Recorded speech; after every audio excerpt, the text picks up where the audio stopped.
Hello and welcome to the Legacy IAS. तो आज हम लोग डिस्कस करेंगे इंडिया इन अफगानिस्तान से रिलेटेड है। जो इंडिया इन अफगानिस्तान का जो डिप्लोमेटिक रिलेशंस और डिप्लोमेटिक रीनेगोशिएशन चैनल है वो ओपन हुआ है हाल फिलहाल में। अभी recently Indian basically foreign secretary जो है वो काउंटर पार्ट जो अफगानिस्तान के उनसे मिले। कहाँ पे मिले? दुबई में मिले। और ये सारा इन विच कॉन्टेक्स्ट ये कब हो रहा है? जब अफगानिस्तान और पाकिस्तान के जो रिलेशन है हालिया, they are not at the good level, they are completely at the bottom level reason. इस मैंने आपको already in one of the video मैंने डिस्कस भी किया था इसको लेके कि Afghanistan air force has attacked the border area where actually around 46 civilians की डेथ हुआ था अफगानिस्तान में, जिसको लेके अफगानिस्तान नाखुश था। और ये पाकिस्तान ने क्यों किया था? Pakistan was basically countering Tehreek Taliban Pakistan, basically TTP. और इसी सब बीच में क्या हुआ कि इंडिया ने अपना जो रीनिगोशिएशन स्टार्ट कर दिया है विथ अफगानिस्तान। वैसे भी इंडिया और अफगानिस्तान के जो रिलेशंस हैं वो अच्छे रिलेशंस ही रहे हैं। Okay, so we are going to discuss each and every point regarding that context only. जैसा आप समझ सकते हो, रिसेंटली एक हाई लेवल मीटिंग हुआ था। Okay, signal a new chapter basically in India and Taliban relations.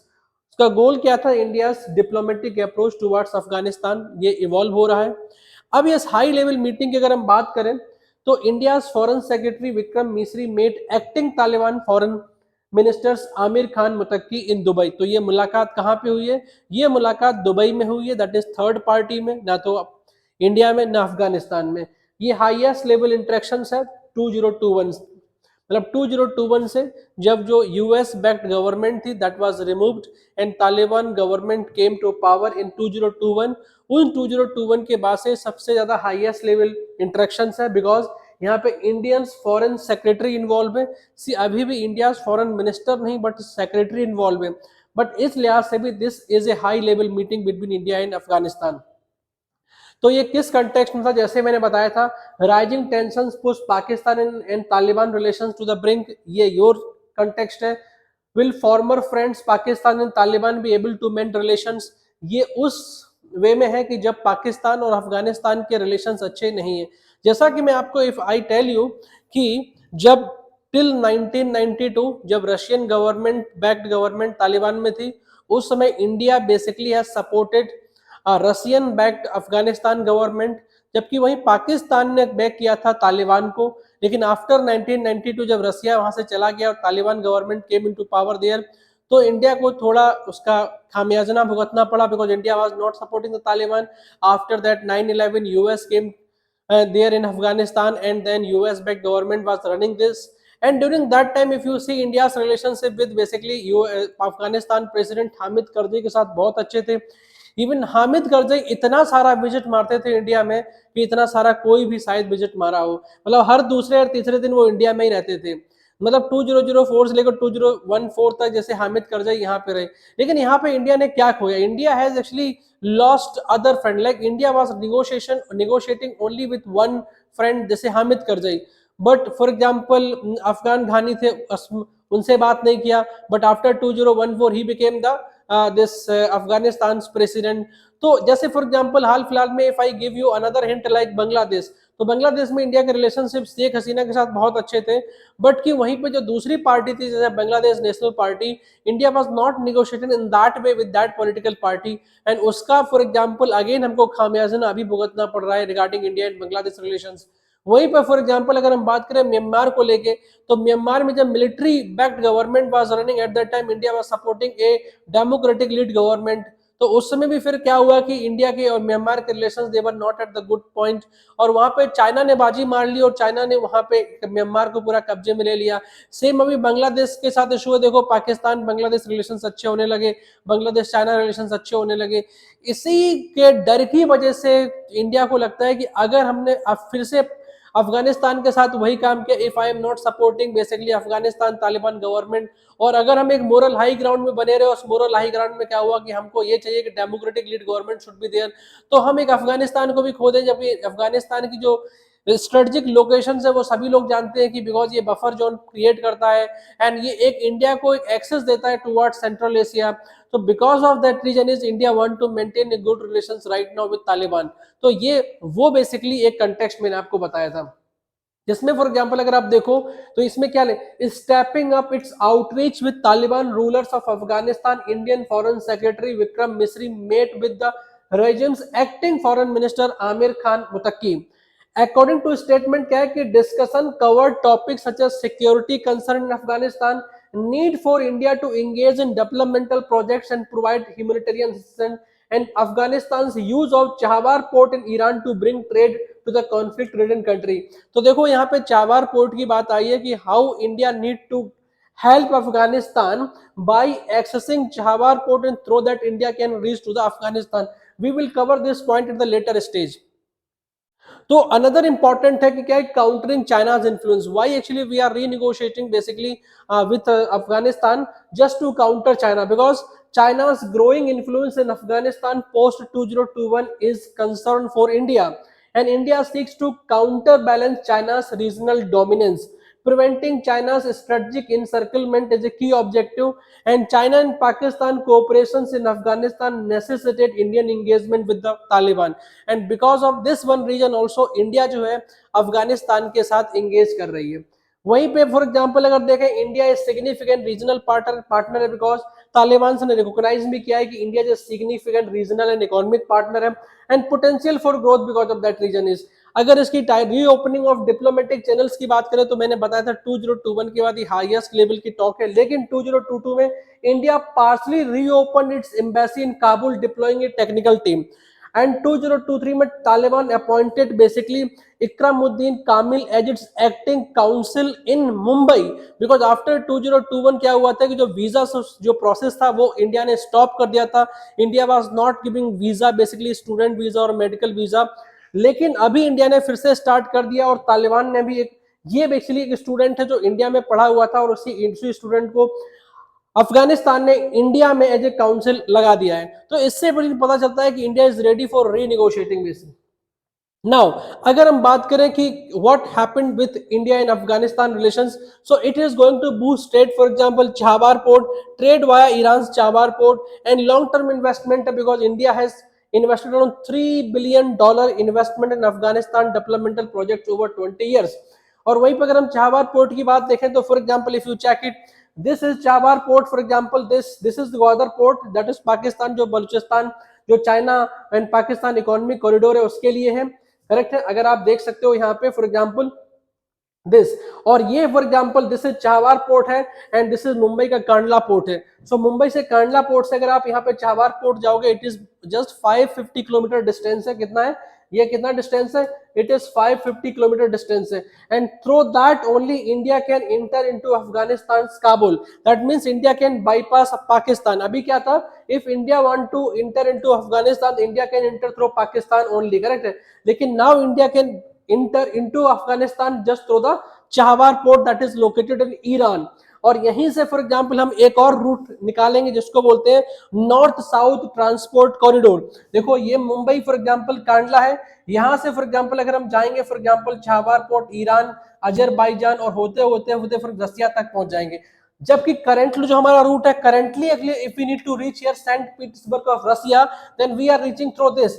यहां से फॉर एग्जांपल हम लोग आएंगे, फिर यहां से आएंगे रेड सी होते हुए मेडिटेरियन सी होते हुए पूरा नॉर्थ सी क्लियर करके then Baltic Sea, and then only I can enter into this. So this is very long distance, so we need to actually remove this and we can actually enter directly through the North South transport corridor. यहां से हम central Asia में जा सकते हैं। So whatever the resources that is available in the Central Asia, we can take that resources also, and we can export our materials also to the Central Asian countries।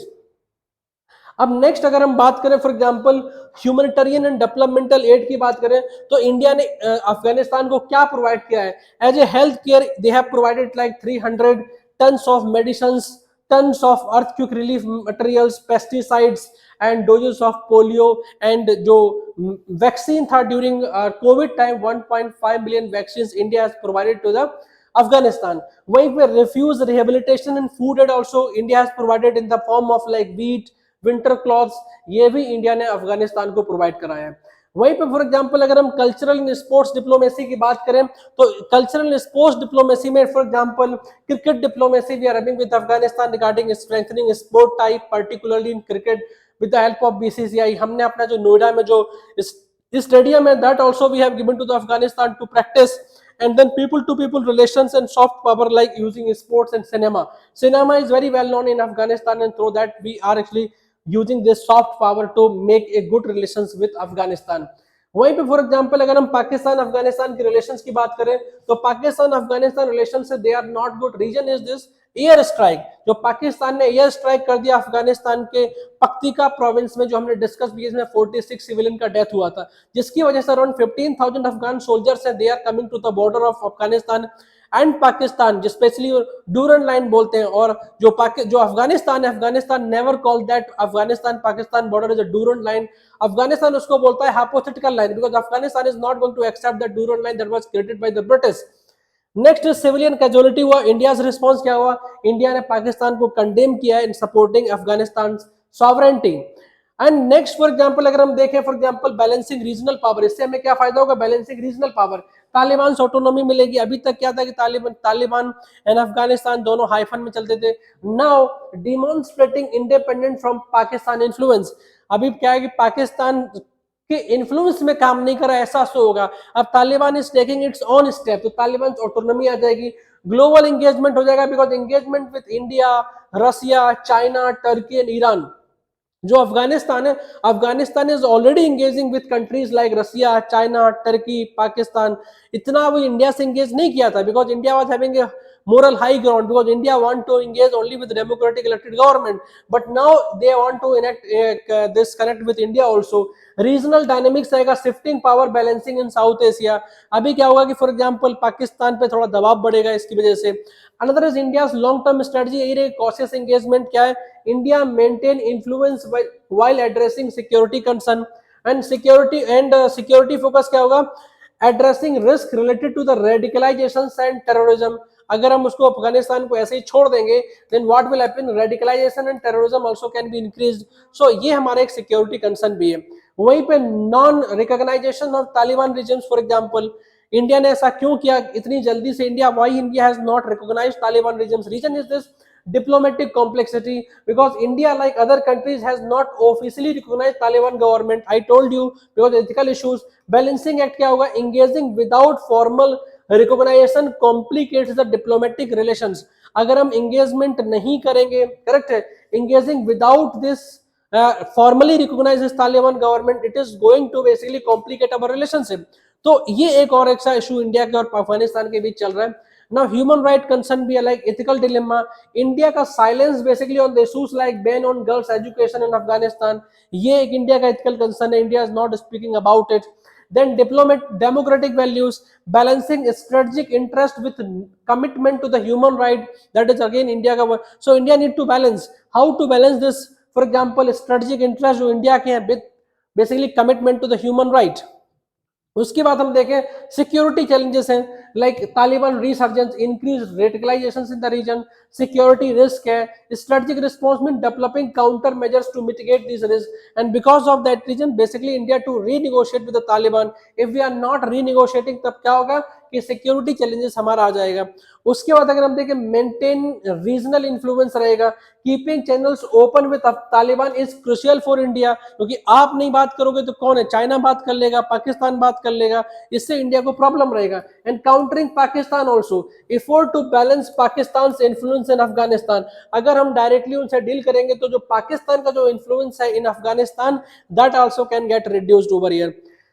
Another important is humanitarian visa prospect like visa discussions, possibility of issuing visa for Afghan in various sectors like health, education, तो tourism, उसके लिए India is ready now. India बोल रहा है ठीक है हम आप वीजा आपको इशू करना शुरू कर देंगे। Education like visa for Afghan student to study in India, and health tourism facilitating medical treatment for Afghan in India, ये भी India is ready to renegotiate. Basically India is ready to issue this visa, जो India ने 2021 के बाद बंद कर दिया था। इसके बाद इंडिया प्रेगमेटिक अगर अप्रोच देखें तो क्या होगा प्रेगमेटिक अप्रोच इंडिया का, तो यही है फॉर एग्जांपल एक इकोनॉमिक इंटरेस्ट को मेंटेन रखना है, स्पेशली ट्रेड से रिलेटेड स्ट्रेटेजिक गोल्स मेंटेन रखना है, बिकॉज रीजनल इन्फ्लुएंस हमको रखना है, सिक्योरिटी एंड ह्यूमैनिटेरियन कंसर्न हमको मेंटेन रखना है, addressing Afghan people's needs and welfare, ये हमको मेंटेन रखना है, and balancing ethics and strategy also, कि for example upholding democratic values while engaging with Taliban, ये भी मेंटेन रखना है, strategic necessity like ensuring stability and protecting India's interest in the region, because in Afghanistan India has invested around $3 billion in the long term projects, like for example power project, like for example medical field, like for example in education field, तो वो India को भी maintain रखना है ना। अगर हम बात करें फ्यूचर प्रोस्पेक्ट्स की, तो जो शॉर्ट टर्म प्रोस्पेक्ट आप देखो, शॉर्ट टर्म में ये continue diplomatic engagement and humanitarian add, ये हमको कंटिन्यू रखना है। सेकंड इज मीडियम टर्म में क्या रखना है, potential reopening for full diplomatic mission, full diplomatic example like minister to minister भी हमको, अभी क्या है सिर्फ मिनिस्ट्री सेक्रेटरी टू सेक्रेटरी चल रहा है, then we can have this minister to minister. Long term possible normalisation of relations based on the regional stability like any other country, फिर हम उसको फिर हम क्या करेंगे, we are going to normalise the relationship. वहीं पे अगर हम कंक्लूजन की बात करें तो it is in strategic shift, India's engagement with Taliban marks a significant policy change हो गया। ये एक pragmatic approach है कि we need to balance regional influence, security concern, humanitarian needs, ये सब करना है। An ongoing challenge means navigating complex geopolitical landscape while upholding the core values in the sense like democratic values, like for example to provide education to the women's child, correct है ना, women right, human right, that also we need to basically honor. So this is basically India's a pragmatic approach. It is a delicate but India need to make a balance, India को अपना balance बना के रखना है। So ये था for example आज का पूरा एपिसोड, जिसमें मैंने बताया कि कैसे इंडिया और अफगानिस्तान के जो डिप्लोमेटिक चैनल्स हैं वो ओपन हो रहे हैं और आगे जाके ये फुल डिप्लोमेटिक रिलेशंस में कन्वर्ट हो सकते हैं। तो अगर आप इस चैनल पर नए थे तो कृपया करके प्लीज सब्सक्राइब करें एंड अपने फ्रेंड्स को जरूर शेयर करें, and don't forget to like this video. Thank you.